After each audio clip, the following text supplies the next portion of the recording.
अथ श्रीसप्तश्लोकी दुर्गा। ॐ शिव उवाच देवी त्वं भक्तसुलभे सर्वकार्यविधायिनी कलौ हि कार्यसिद्ध्यर्थमुपायं ब्रूहि यत्नतः। देव्युवाच शृणुदेव प्रवक्ष्यामि कलौ सर्वेष्टसाधनं मया तवैव स्नेहेनाप्यम्बा स्तुतिः प्रकाश्यते।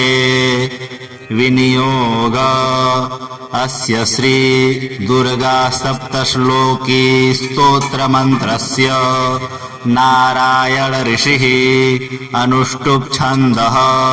श्रीमहाकाली महालक्ष्मी महासरस्वत्यो देवता श्रीदुर्गा प्रीत्यर्थं सप्तश्लोकी दुर्गा पाठे विनियोगः।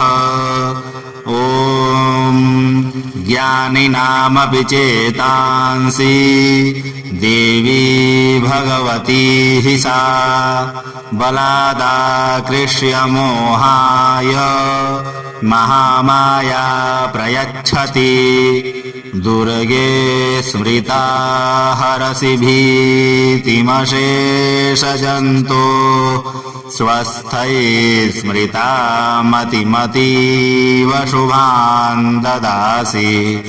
दारिद्र्यदुःखभयहारिणिका त्वदन्या सर्वोपकारकरणाय सदार्द्रचित्ता।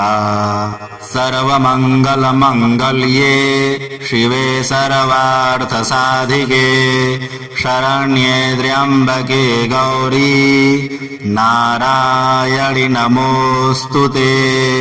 शरणागत दीनार्त परित्राणपरायणे सर्वस्यार्तिहरे देवी नारायणि नमोऽस्तु ते।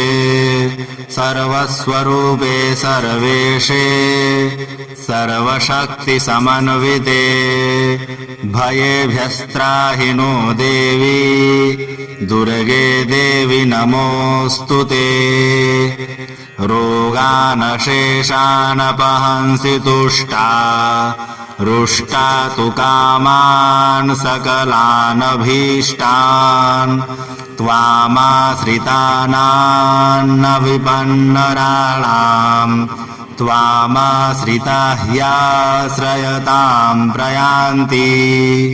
सर्वबाधा प्रशमनं त्रैलोक्यस्याखिलेश्वरी एवमेव त्वया कार्यमस्मद्वैरिविनाशनम्। ॐ